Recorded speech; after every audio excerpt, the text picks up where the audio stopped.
Greetings, everybody, and welcome to the Ashes of Creation Community Podcast, episode 14.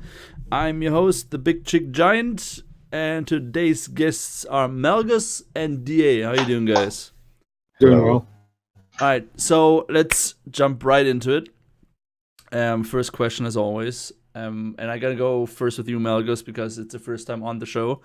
How long have you been involved with Ashes? And by that I mean, when did you start knowing about Ashes, and when did you get involved with the community? I started around, I think it was around August. My friend recommended me looking into it because I was slowly coming out of SWOTOR because SWOTOR was kind of dying for me. So I was trying to look for a new MMO. Then I started getting involved slowly with the community, looking at the previous live streams, and followed it ever since then. All right. What about you, DA? I've been involved with the community, I want to say 6 months, maybe around like 5 or 6 months, if not a little bit longer. I was a little late to the whole Kickstarter party, but yeah, I'm here and I'm involved now, and yeah, I like most of the people that I meet. Nice. All right, so let's get into the first real topic. With guilds being one of the hot topics, like every day on the community Discord, somebody came with this topic. Somebody came to me with this topic, and he was pretty much, what sort of guild mechanics do you guys want within the game? And by guild mechanics, I mean like everything, like guild skill trees, guild mounts, guild housing. Like, what if you would have to pick one thing you wanted within the game? What would it be? DA, why don't you go first? One thing that I would love to see in the game, world spawns that only allow one guild to fight them at a time. I want to see that competitiveness of claiming that world spawn, and if you don't do the strategy right, or if you don't do the mechanics right, then you wipe for everybody else to see, and then somebody else gets the chance to take it and fight it. All right. I like seeing that. Melgus, what about you? I think I would love to see all like guild areas that guilds could capture, like could say, oh, we own this certain territory, and to see who's the most supremacy, like not just in castles, etc., but certain landmass, and you have to go to those guilds to get those materials, so guilds can control entire resources, etc. All right. Yeah, and I think the guild castles are going to play to that a little bit, as far because aren't the guild castles going to have like 2 nodes that they control too? 3 nodes. And 3 nodes. 3 nodes. 3 nodes. Let me throw an idea I came up with today. Let me throw that idea at you, and I want to hear your opinion on it. In other MMORPGs, you have mostly like guild bonuses or guild skill trees where you can pretty much unlock everything. What if there would be a guild leveling system where you get skill points? Each level you get a certain buff, but then you can use these said skill points to specify what your guild is going to go for. For example, if you had, a guild that is mostly focused on crafting, you could use set skill points to focus on crafting bonuses. If you're a guild that is mostly focused on PvP, you could focus on PvP. That way you could have guilds that are specialized in certain areas, instead of, like, I know it from a lot of other games where every guild can do everything and get all the bonuses. Do you think people would like that sort of thing, or do you think that's rather something nobody would like? Melgus, what do you think? I would welcome it, to be honest, because I would love for a guild specified in one thing, because generally, from experience being in guilds that focus on many things, you generally divert people, split into certain groups, and if that content is not being done, they just end up leaving and going to get that content anyway. So I would welcome a guild that just focuses on PvP bonuses, etc., or one that focuses on raiding, because it would really make it much more worthwhile and really gives a much more benefit of being into a certain guild for each character. So you could have one out that focuses on PvE, and then you can have one out in another guild that just focuses on PvP to get that certain amount of buffs, etc. All right, Jay, what do you think? I've never really experienced something like that, so I can't really give an opinion on if I would like it or not. I know one of the things that they do in Final Fantasy XIV is, like you said, everybody gets access to a specific set of buffs, but you can only, once your guild ranks up, you can use one buff, and then you get to a second rank and you can use two, and then I think the highest you can use is 3 buffs right now. So, I'm not against it, but I mean, I think it's pretty fair to like let everybody choose between different buffs, and like you said, that they can still specialize in one buff. So you can say, "Hey, my guild specializes in the crafting buff and the raiding buff," and another group might specialize in maybe the crafting buff and a PvP buff. So I don't know. Specializing in one thing, I think, just kind of limits it a little bit, but. You know, it all depends on how Intrepid plays it and whether it works for their game system or not. Because, like I said, I don't think it's going to be a bad idea. You just said limit something. I honestly I don't like that term, but that's like one person because for example, you know, a lot of guilds say they want to be good in PvP, and I get that.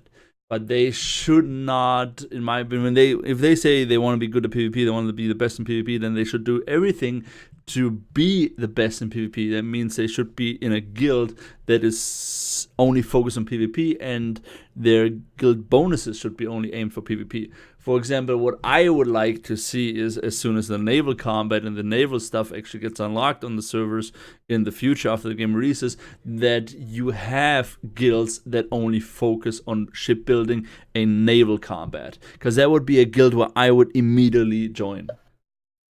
Exactly, and another point to raise on it, it would help the people interacting with the community on that particular node.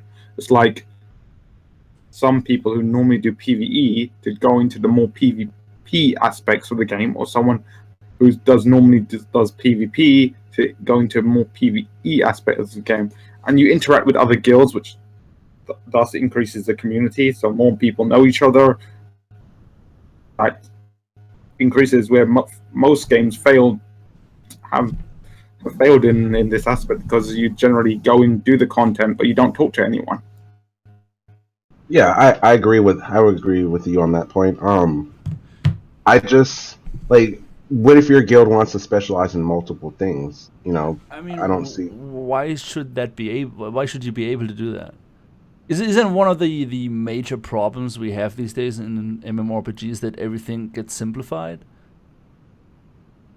I mean, I get to an extent. I get it. You know, everybody wants to do everything because it's a game. I get that, but here's where it comes. Here it depends on what Intrepid is going to do. We don't even know. Okay, we know that guilds will have some bonuses depending on their size. We already know that. For example, and I know Steven said that. We just have to look it up. He said on the live stream. We know, for example, that a large guild with more member slots won't have as much bonuses than a smaller guild with lesser member slots, because the smaller guild has more points to put into other stuff. So we already know that big guilds won't have the same bonuses as small guilds. Like that's already the thing. And if they would go down the road of letting guilds really specify and become specialists in certain aspects, I don't know. I think it would work within the world, because, for example, if you have an economy node, and the economy node, you're gonna go there if you want somebody to craft you a certain item, because all the good crafting guilds that are focused on crafting are probably going to be there, right? Yeah, that makes sense. And exactly. Yeah, that would help with guild alliances, etc. Because some guilds may say, "Oh, we want to work with this crafting guild because they're focusing on crafting, etc., and we need their resources."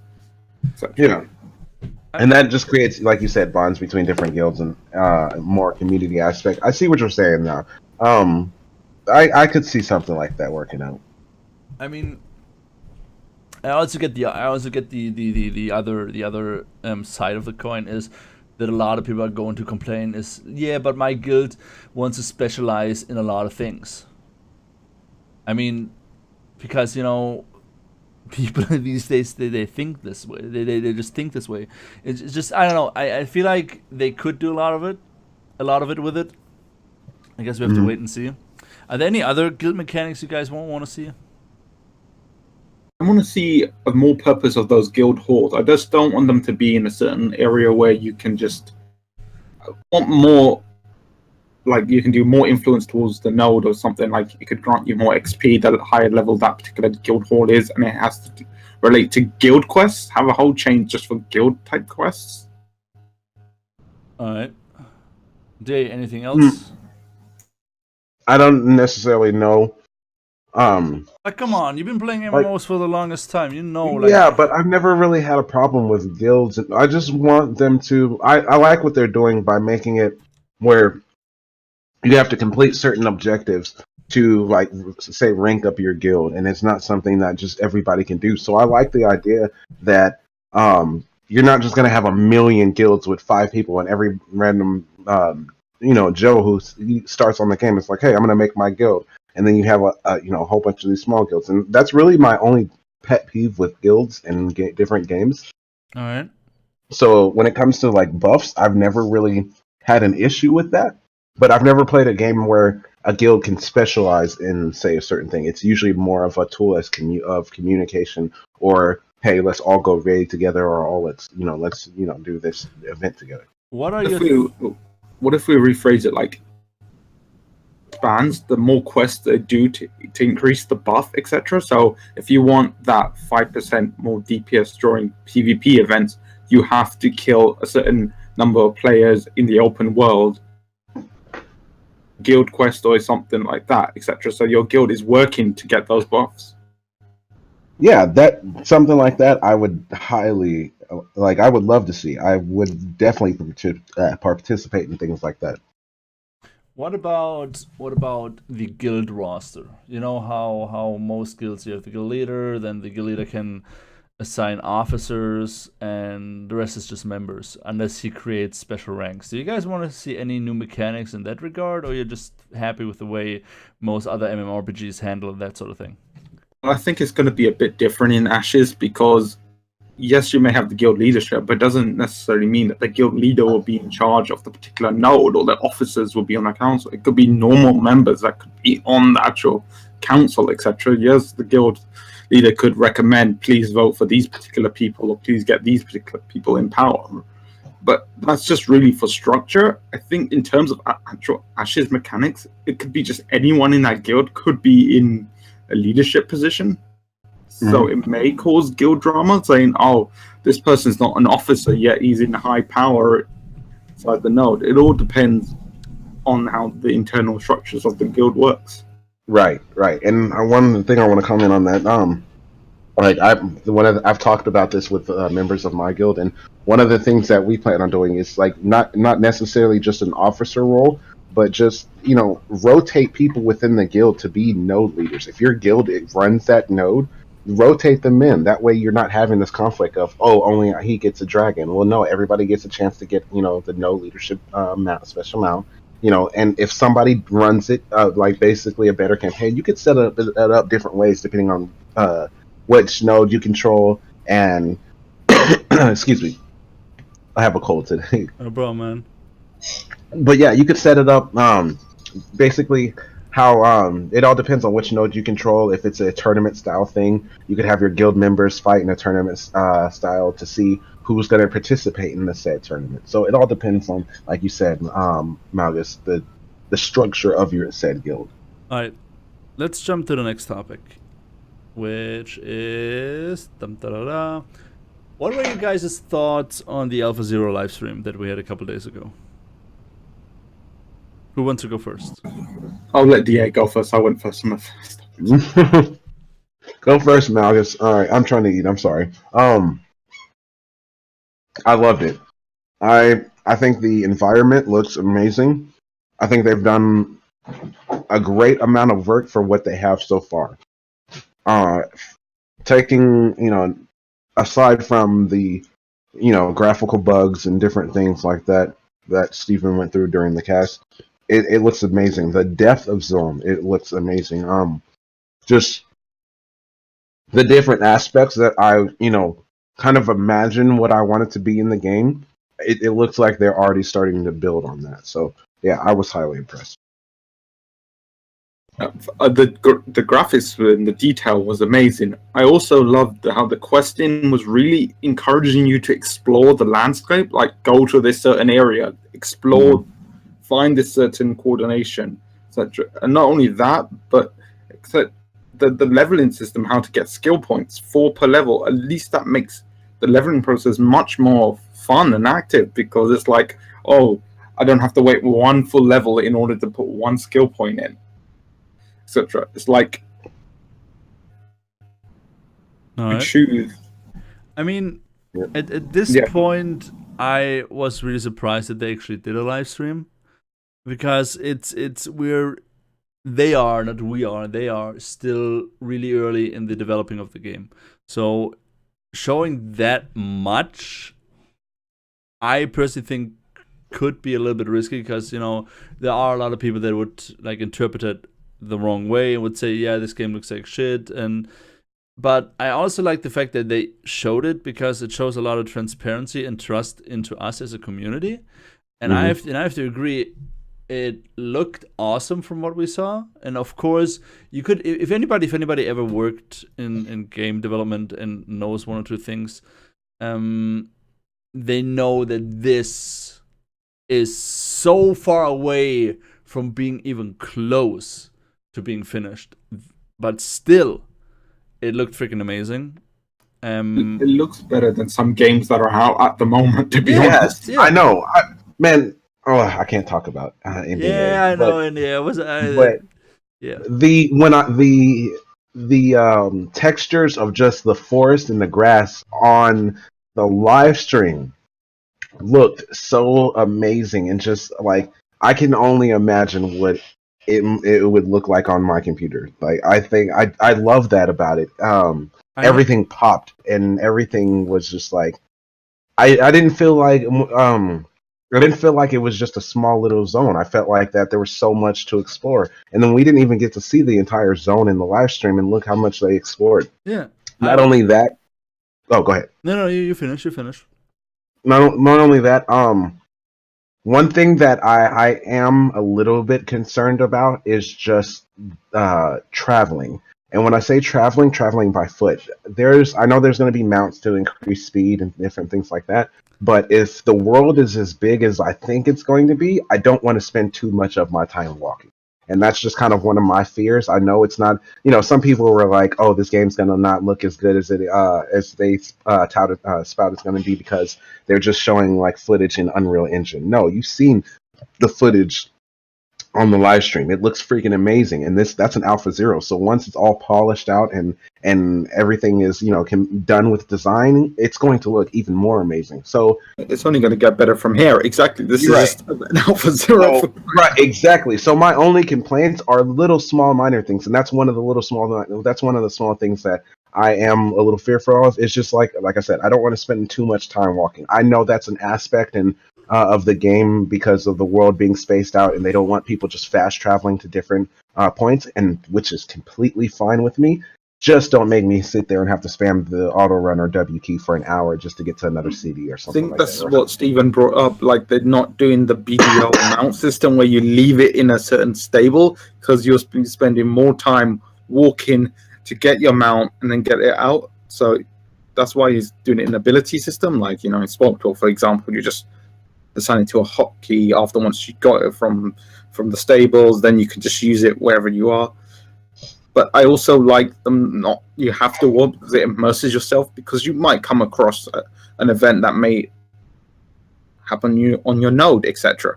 And you don't know, because the only way for you to content is by walking, exploring, etc. Which is what I love. Most games are like sticking to this certain area. All the quests are in this one zone, and once you've done all the quests, now you move on to the next zone, etc. And you don't need to come here again.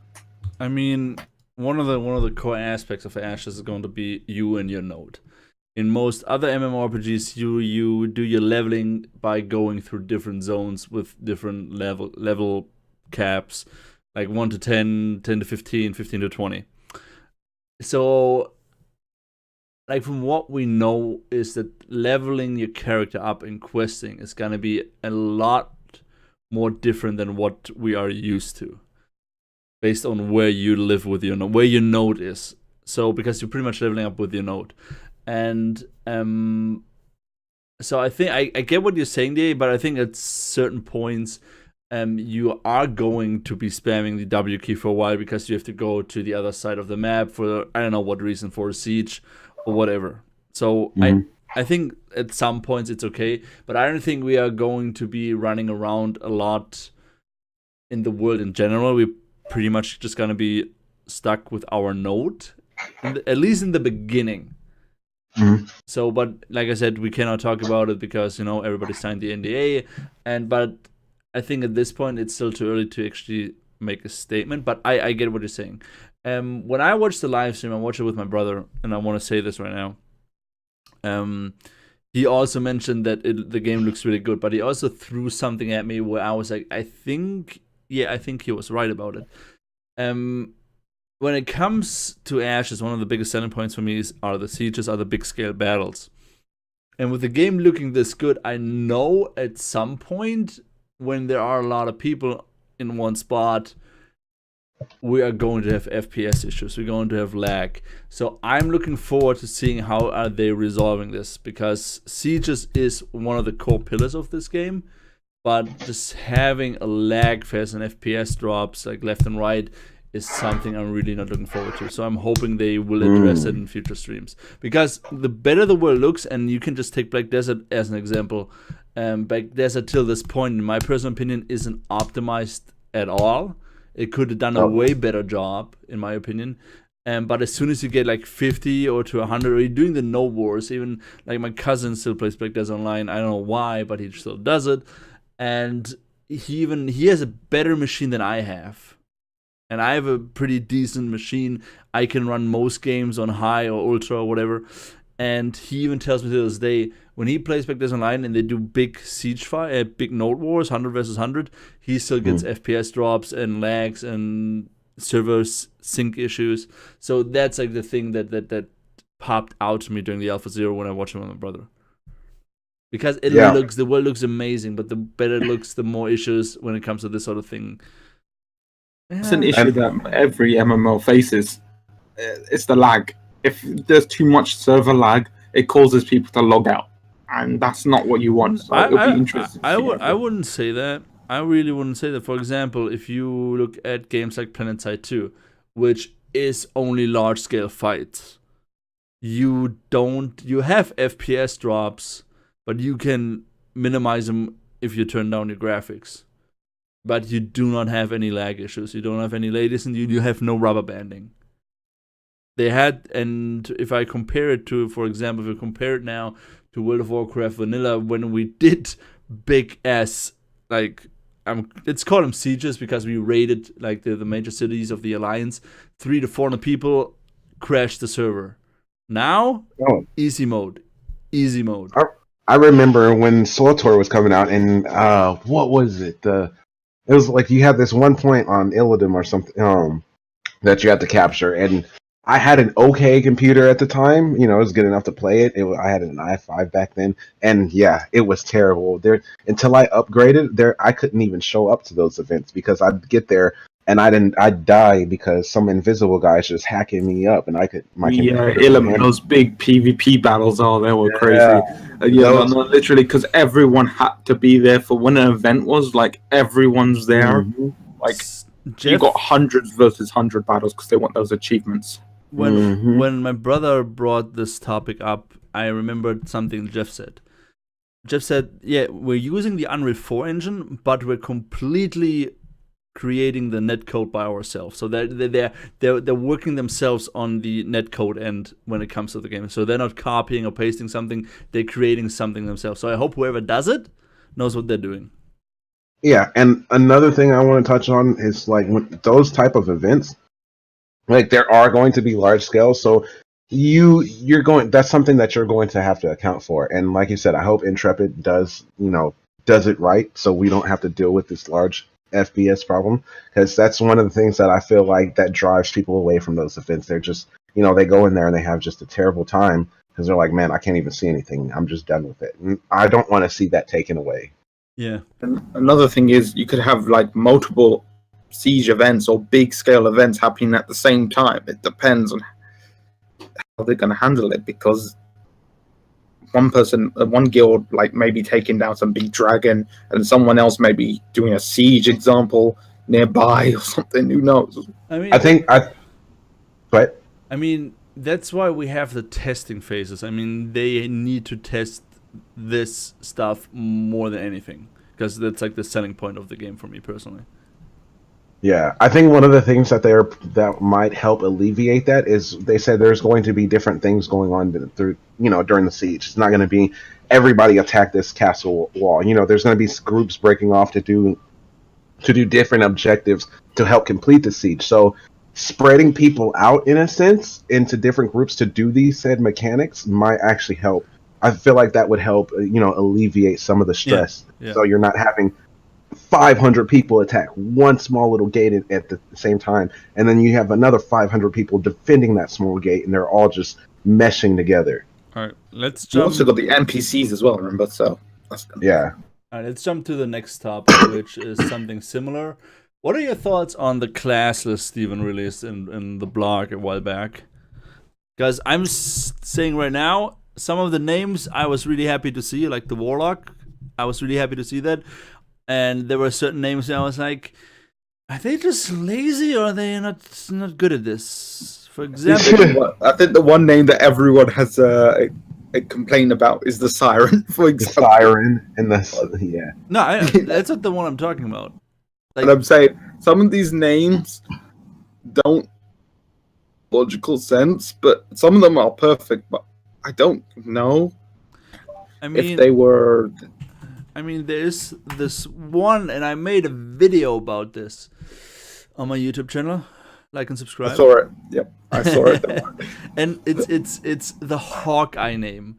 That just Ranger could have been some. I don't know. I would have to think of something.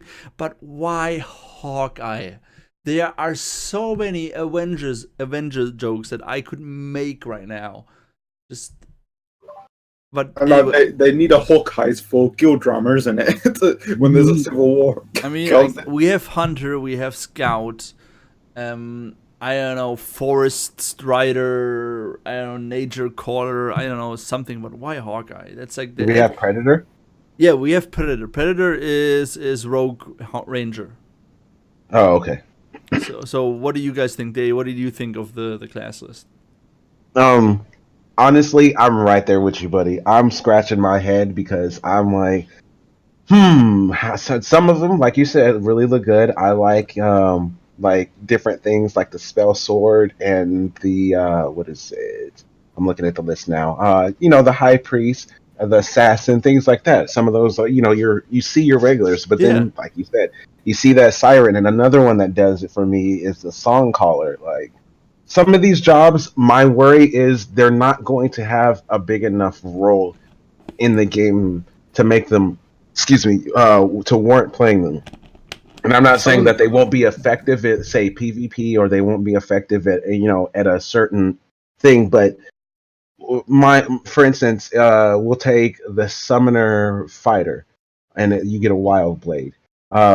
Why would you take a summoner fighter over, not a summoner fighter. Why would you take the brood warden, the summoner tank? Excuse me. Why would you take a summoner tank to let's say a raid?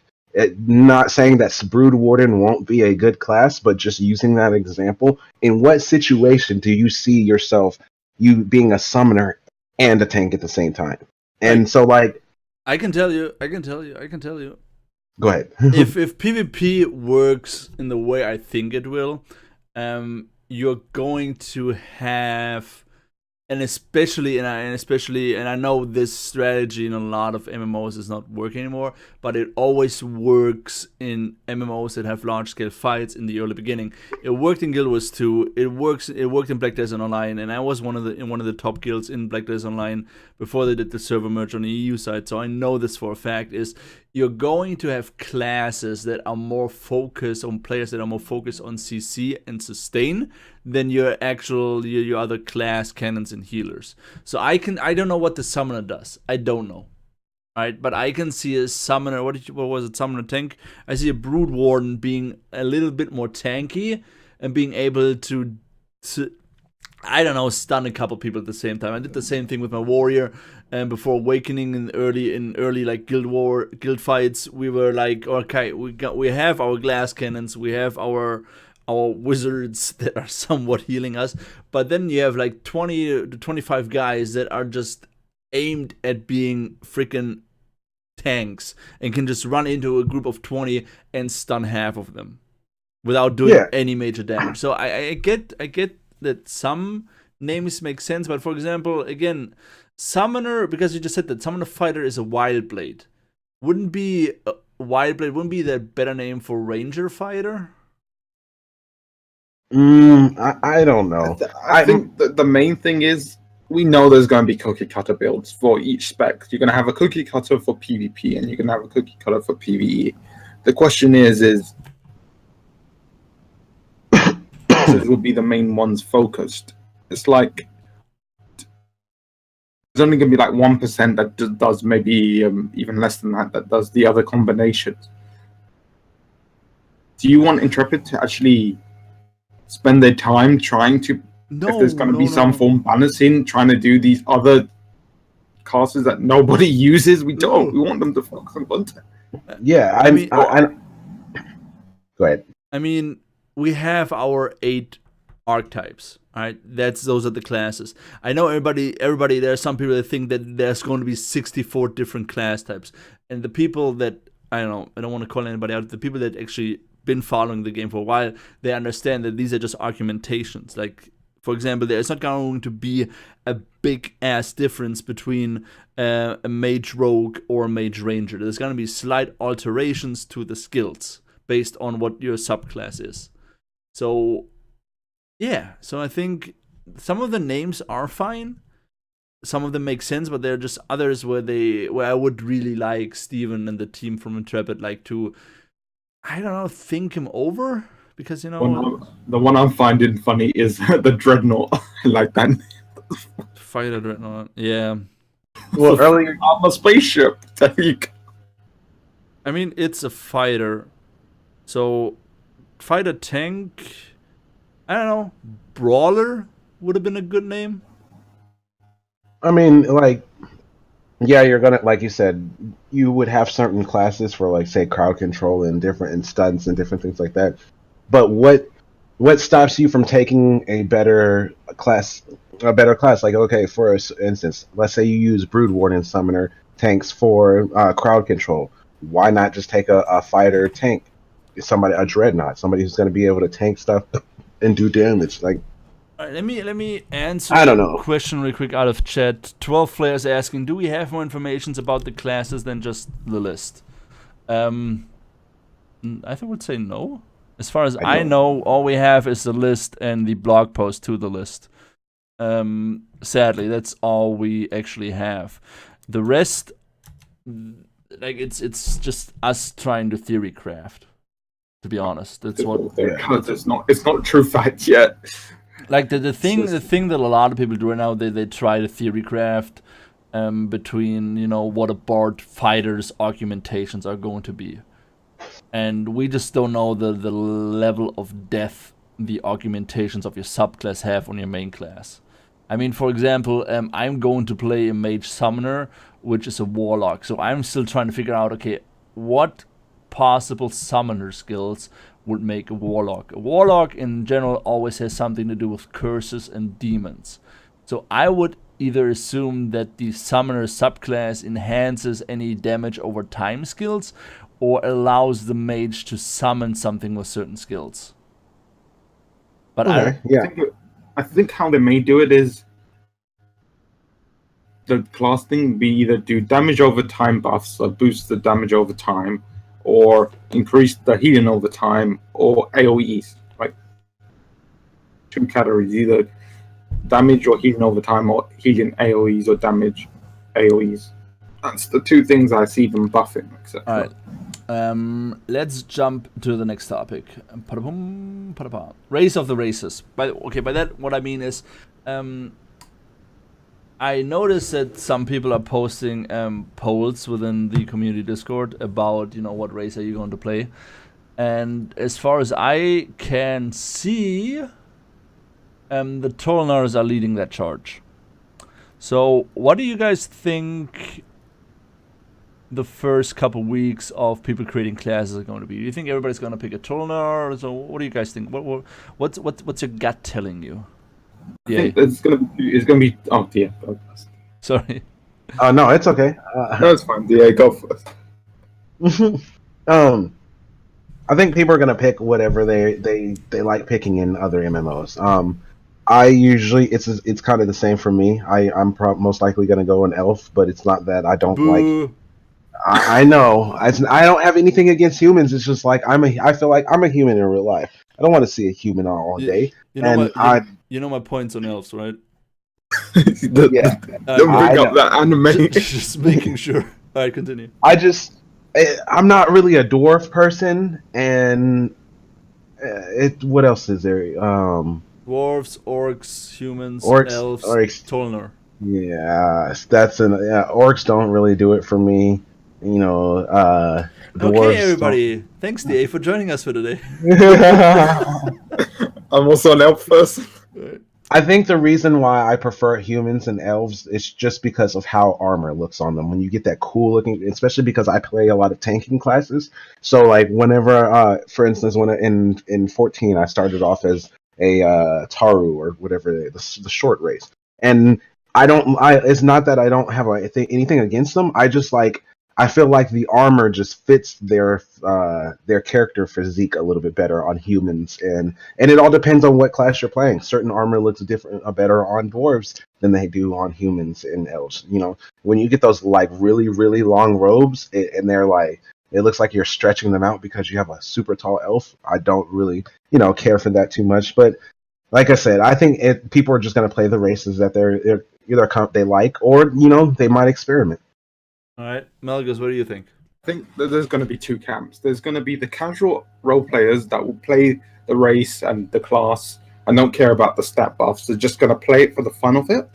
And then there's going to be the PvP community, PvE community that will focus on improving the actual gameplay experience, so that gives them a competitive edge. So, like, I'm going to probably be an elf as well. So, another elf here. I think I have to cancel this podcast. Jesus Christ, I got 2 freaking elf lovers.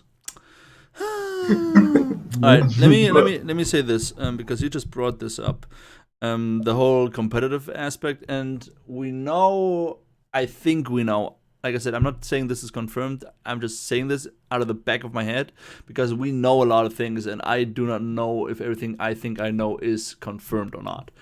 But I think we know that the races are going to have different stats. So based on that, I already know that there is going to be a certain group of people, like you said, Malgus, that will pick the competitive edge and not even give a darn about it which race they're going to pick.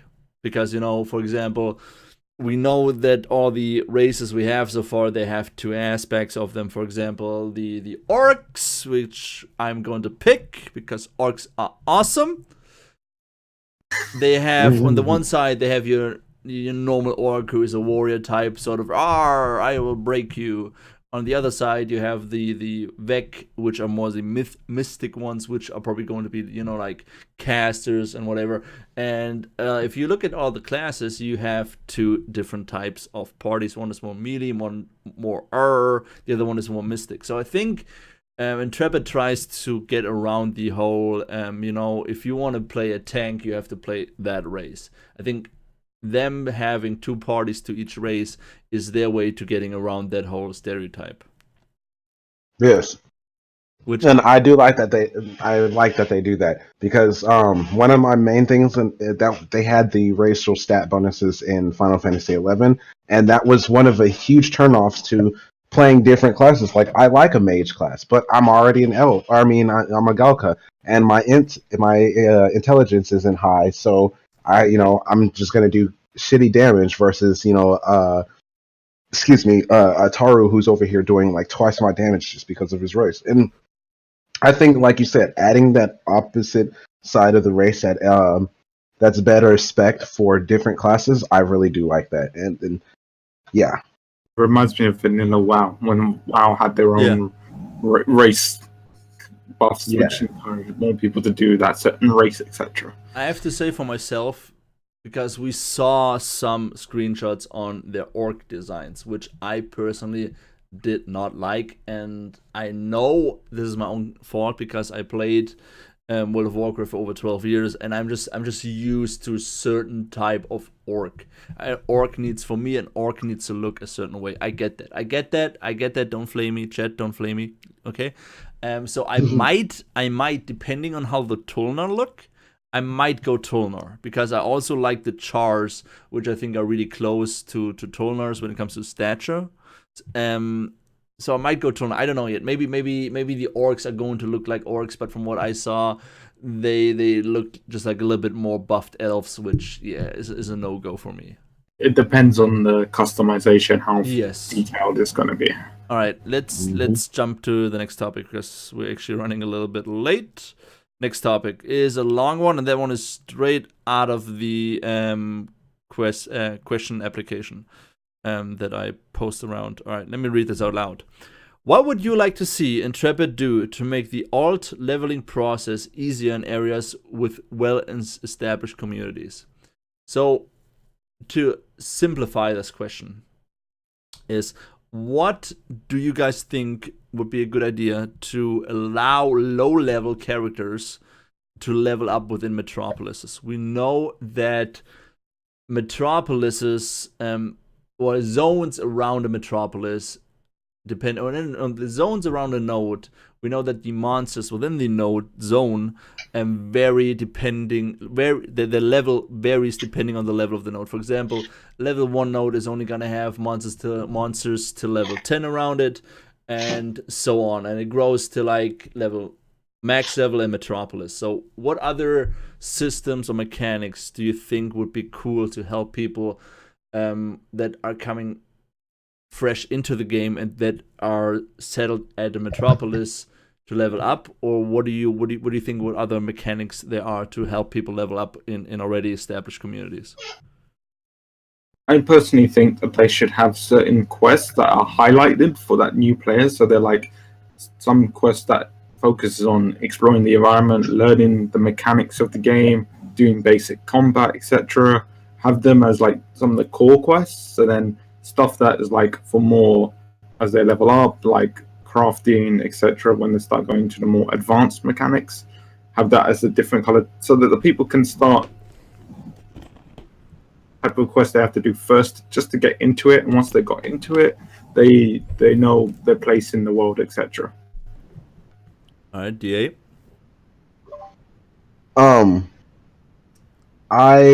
One of the things I think that would be nice for alt leveling, the things that we've kind of covered over the rested EXP.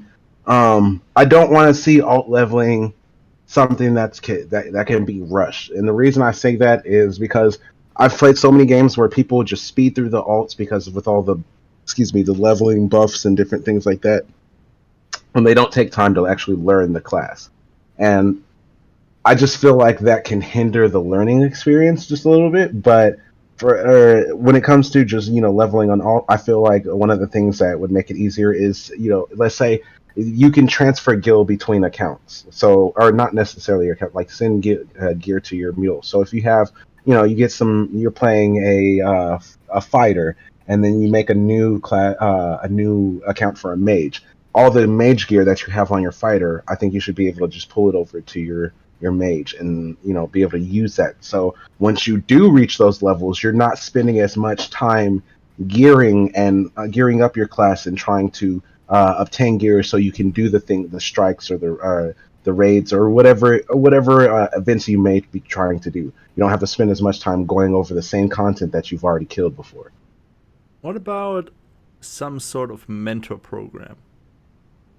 For example, you start the game out fresh, and you are able to give somebody in your friend list. No, you can give somebody that is the same level as you the mentor status, but he needs to have one character on max level, and it needs to be, this is your first character. This is not a twink, this is not an alt. You're completely new in the world, and you're looking for a mentor. That way, they would have another way for people to be forced to work together or to play together and socialize. What about that sort of system? That would be good, but I don't want it to be in such a way where the mentor is carrying the other person through the game. So when they go to no, they have to be the same level. They have to be in the same level range. It's not like max level is carrying somebody through the content. They have to be max level, and they both have to have certain criteria to be able to be in that sort of mentor-student relationship. Then that would be a very good program, but there must be some sort of benefit to the mentor, because I know some people may not want to do the mentor program if there's no benefit towards them. They both get a level XP boost. I could see something like it working. They have something similar in Final Fantasy XIV, where if you're a mentor and you do a certain amount of dungeons with lower level people with your mentor status on, you get a special mount, and there's special achievements and different things like that. So a mentor program, I've seen it done, and I've seen it done right, and it could work. All right. Yeah, I think especially because a lot of us in the community, we are going to be, by the time the game comes out, I think a lot of us are already on a level where we know everything about the game. Because a lot of us that are active within the community, we have access to certain testing phases, and even the beta 1 and the beta 2, and going to be on top really, really quick. But I always like to help new players, because the more people you help, and this is just my mindset, if you help somebody stay in the game and actually enjoying the game, you're supporting the game. Right. So, I completely agree. Yeah, because I see it in... What if the mentoring program rewards cosmetic armor? That could help. Exactly. That would be something that helps people, because then they can help boost their players, because then they're also working towards a certain cosmetic gear or something. I mean, the question was about alt leveling.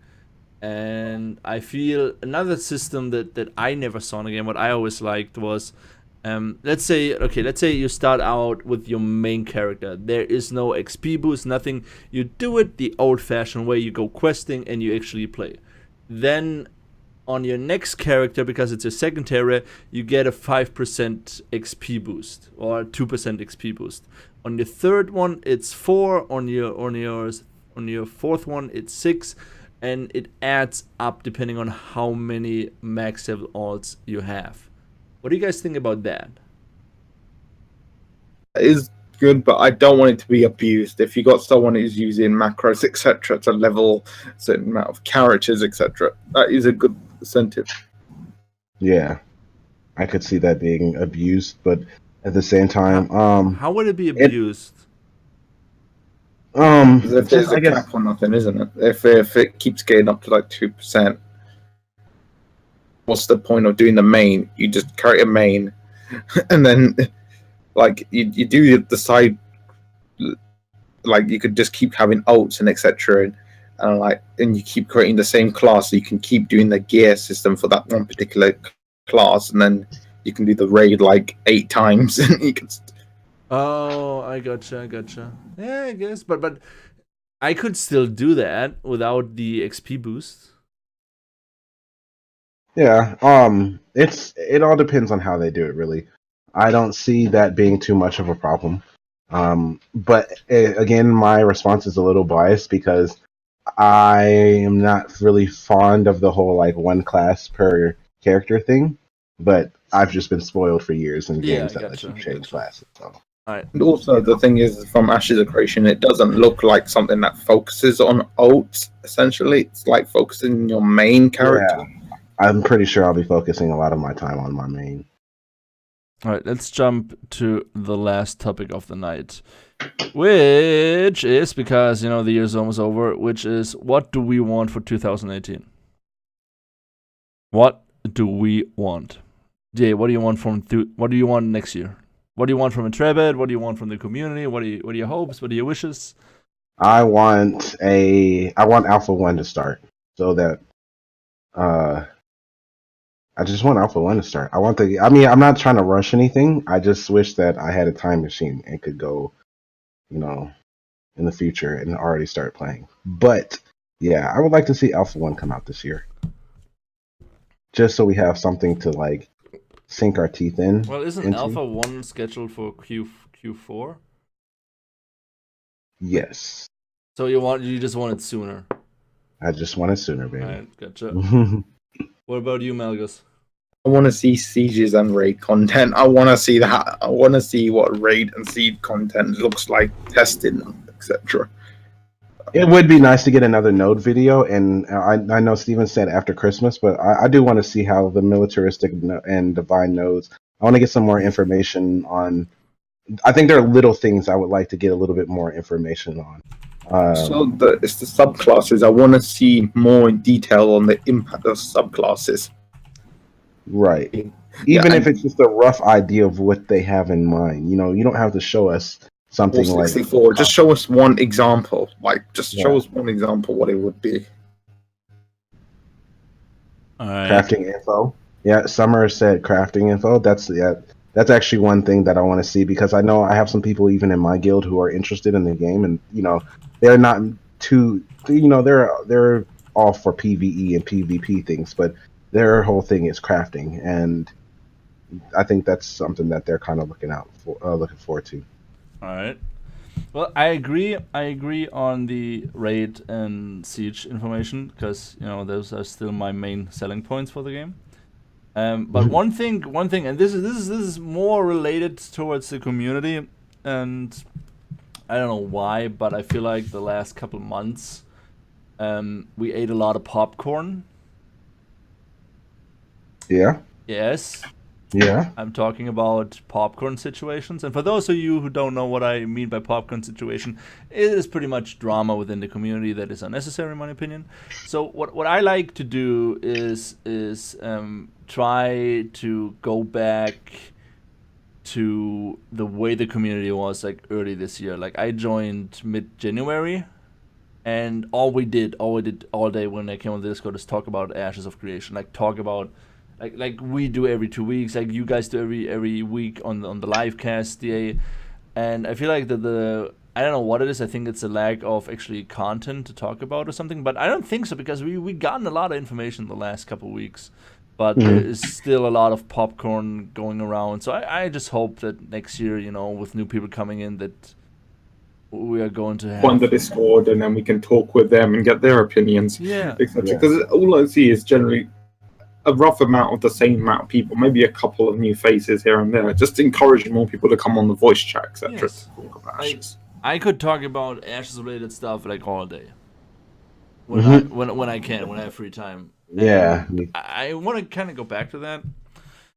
So yeah, that's what I want from 2018. I want Intrepid to just keep doing what they're doing. I want them to, you know, stay transparent as they are, tell us everything that they can tell us. And I know we are getting a lot of information in January, February, so I'm looking really forward to that. And I just hope everything goes well. And in a couple years, that sounds so freaking stupid. Whoa! We're about to be in 2019, a year. Yeah, we actually can play and enjoy Ashes. Like that's all I want. All right. Yeah, that's actually the podcast the last podcast for 2017. If anyone in the chat has a question, feel free to ask. At this point, Malgus and DA, you guys can plug away as much as you want. You can plug your guilds, yourself, your Twitch, whatever. And DA, you can go first. I'm DA. Follow me on Twitch, twitch.tv/DraxArmada. You can catch me playing PUBG, Destiny 2, Final Fantasy 14. I'm the leader of Envious Guild in Final Fantasy 14. So if you are looking for a guild in 14, you're more than welcome to join us. I also run the podcast on the livecast every Wednesday. So you can visit us at ashesofcommunity/livecast, I believe is the link. But yeah, that's it. And thank you for having me, BCG. I love being on the show. Thanks, man. Yeah, I'm Malgus, and you can find me on the Discord and voice chat. We can discuss Ashes or have a nice friendly discussion. I'm of the Checkmate Guild. A shout out to them. They're an EU guild that focuses on hardcore PvE and PvP content. So if you want to challenge yourself and try and get server firsts, etc., you can get more info there. But other than that, happy holidays to everyone out there. Merry Christmas to everyone, and a happy New Year. Happy holidays. Almost Happy forgot about holidays. it. Merry Christmas. Almost forgot about that. All right, I got one question. So far. What kind of things will you be able to climb? Will it be class restricted like the rogue? Can rogues climb trees, or will it be like other MMOs, just an obstacle on the road? Who wants to take it? Who wants it? I'll take this one. So I think it's from Nightwolf. I think they specifically said, don't quote me, but I'm pretty sure Steven said it's going to be class specific. As to what type of things you can climb, pretty sure you're going to be able to climb castle. I think the climbing ability is going to be more in the sense of like the mage's ability, where she does a little hovering thing over the wall.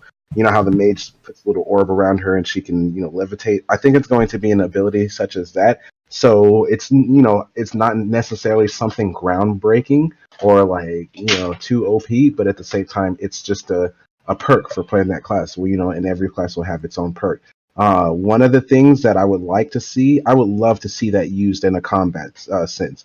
I would love to see predators who can climb up in a tree and their nameplate not be showing, and they can sit there, rain down arrows from a tree that if you weren't necessarily looking too hard at that tree, I don't want it to be impossible for your everyday passerby, but I would love to see rangers hide in the trees and then just drop down and shoot, start shooting. Like, let's get it. All right. That's my take on it. Malgus, what do you think? I think that is a good idea if it's class specific, because it makes the classes a bit more viable, because you might need a certain class to explore the certain areas, etc. So if you were a solo player, it would encourage you to get an ult to explore the additional areas that can only be reached by certain classes. So that would only help keep the game alive more, because as content, like, you can do it, like, it's more play hours you can get out of it, because you're exploring areas that only a rogue can go to. Or, for example, like DA said, a mage, like, you can only enter this cave if you're on a mage. Or you may want to group up with people to explore the world, so you would get one of every class so they can areas, etc., and explore the world. So I would be happy for it class specific. It's funny you say that, because I was when you watch that one video about it's dangerous to go out alone or something like that, that Intrepid posted, and the mage lifts up that rock. I was thinking the same. I wonder if there are going to be places that you can't enter unless you have, like, let's say, a mage to move that boulder. But or something. then you would have to find ways to make the other classes viable. And I think that's going to be a little bit tricky. Because what is a summoner gonna do? What is a summoner special skill? What's a bard special skill? I think these are just these special skills are just like movement abilities. I don't think it's something that the summoner might have the same thing as the mage. The summoner might just be able to cast a little bubble around them and levitate. I don't think it's going to be, like I said, I don't think it's going to be something game breaking or like something that's going to be too, like you can't get to the certain area because you don't have this. I just think they're all going to have their special perks, but at the same time, it's not going to be something that you can't get around. Alright, But that's just my And opinion. also, Well, it depends if they use it for raids, etc. So summoner skill may be more effective in raids, while a rogue or I would may be more effective in the open world. So I would like to be more viable in other aspects. For example, let's say we have a siege and you do something to a wall that allows your troops to climb up the wall. Or I don't know, there are a lot of things that for example, we know summoners can summon a big siege golem apparently. Alright, so we know the summoners summon a siege golem. What if you got the same amount of mages doing something else? Yeah, I will. That's something that I do want to see. Like, I want to see a group of mages come together and chant a spell, and if you don't destroy this group before they get the casting off, they're going to get a giant like meteor that comes out the sky. I would love to see a group of summoners come and, like you said, summon a giant golem. And even just for the rangers, you could have a mechanic in the siege where all the rangers have to climb this wall, get over the gate, fight people on the other side of the wall, and then open the gates for people to storm in. What I think could be a good way to do it is, for example, let's talk about climbing, right? Give different classes different ways to climb. For example, the rogue can climb and go Assassin's Creed and whatever. What if the mage has to, or no, what about the ranger has to shoot up a grappling hook or something? Yeah, that would be awesome because that would go more with the lore, etc. Yeah, so I would say, of course, or let's take the mage, for example. The mage can lift up the rocks. What if the warrior does a charge attack and goes just through the rocks? Yeah. Don't make it limited. And then another thing that I think would be good is to add a certain level of death to the whole aspect. For example, let's take the rocks, and this is just coming to my head right now. Let's take the example of the rocks. All right, a mage can just use a spell, lift up the rocks, done. All right. What if charged by a tank needs, depending on the level of the rocks, needs a certain level of strength. For example, if a rock pile level 2 needs 500 strength, a warrior with 480 strength is only gonna knock himself out while he's charging at it. Same goes for climbing. What if you can climb up faster depending on what sort of armor you wear? If you just wear cloth, you're going up faster compared to if you wear full plate armor. Yeah, that I don't know, that I feel like it's adding a little too much, because then you're gonna have, they could do it. They could do it like in Skyrim. They did it. If you had a weight limit, you would walk slower. So yeah, I see okay, it. yeah, something like that. Yeah, I thought you were just talking about like maybe you needed a certain strength just to do this such and such. No, that yeah, I could see something like that being pretty cool. I mean, I don't think I would have any quarrel against that. The main problem right now is, and I noticed that the main problem Ashes has right now is Ashes set itself up in a way where they can do a lot of things. And they allow us to theory craft a lot of things. And this is, in my opinion, a double-edged sword, because a lot of people that I talk to, they have these grand hopes of the game being something that it probably won't be. So I'm hoping for a lot of depth within a lot of systems of the game. I hope for an in-depth craft system, an in-depth raiding system, siege system, but we have to wait and see. All right. So, anything you guys want to add? All right. Then, on that note, I would like to thank everybody for watching. We will be back next year So like in 2 weeks, we're gonna be back in 2 weeks. And everybody make sure to check out the live cast they mentioned earlier. Check out the Discord, the forum. Those are the best places where you can find anything that has to do with Ashes. Also check out the other projects the community does. For example, the livecast DA and his DA Sauro and the other ones do. Definitely check out Proxy's channel and any other community related project. You can find them in the forum. Everybody have a good and safe holidays. Did I miss anything? I don't think so. Good. Yeah, I covered everything, right? I think I covered everything. All right. So yeah, thanks everybody for watching. Thanks you two for joining me. And Anytime. stay safe, everybody. Take care, and we see you on the Discord. Bye.